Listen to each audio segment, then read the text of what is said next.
Praise the lord. ప్రభువైన యేసుక్రీస్తు వారు ఈరోజు మనకు అందిస్తున్నటువంటి వాగ్దానం మార్కు సువార్త 5వ అధ్యాయం 19వ వచనం. ప్రభువు నీకు చేసిన కార్యములన్నిటినీ వారికి తెలియజెప్పమనెను.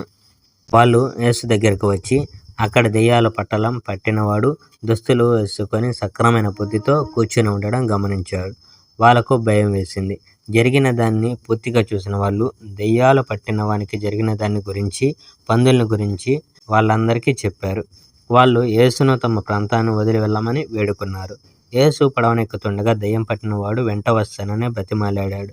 యేసు దానికి అంగీకరించలేదు. అతనితో ఇంటికి వెళ్ళు, ప్రభువు నీకు ఎంతో సహాయం చేశాడో, నీపై ఎంత కరుణ చూపాడో నీ కుటుంబంలోని వాళ్ళతో చెప్పు అని అన్నాడు.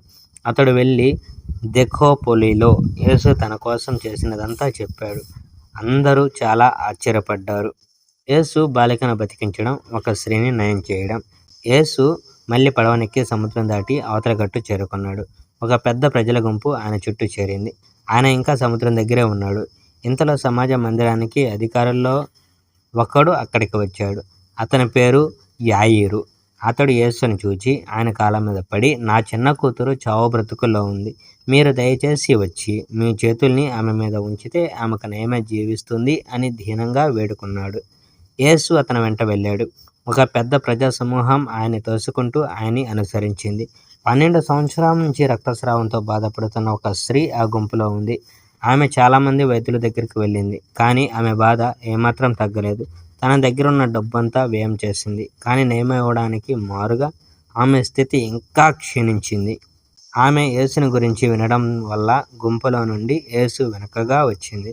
తన మనస్సులో నేను ఆయన వస్త్రాన్ని తాకితే చాలు నాకు నయమైపోతుంది అనుకొని ఆయన వస్త్రాన్ని తాకింది. వెంటనే ఆమె రక్తస్రావం ఆగిపోయింది.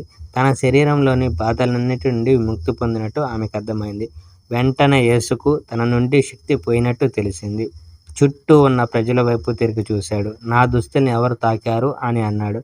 ఆయన శిష్యులు, ప్రజలు మిమ్మల్ని తోసుకుంటూ మీ మీద పడుతున్నారు కదా, అయినా ఎవరు తాకారని అడుగుతున్నారని ఎందుకు అని అన్నారు. కానీ యేసు ఎవరు తాకారు అని చుట్టూ చూస్తూ ఉండిపోయాడు. అప్పుడు స్త్రీ తనకు నయమైపోయిందని తెలుసుకొని భయంతో వణుకుతూ వచ్చి యేసు కాళ్ళపై పడి జరిగినదంతా చెప్పింది. ఆయన ఆమెతో, అమ్మా, నీ విశ్వాసమే నీకు నయం చేసింది. శాంతంగా వెళ్ళు, నీ బాధలు నివారణ అయ్యాయి అని అన్నాడు.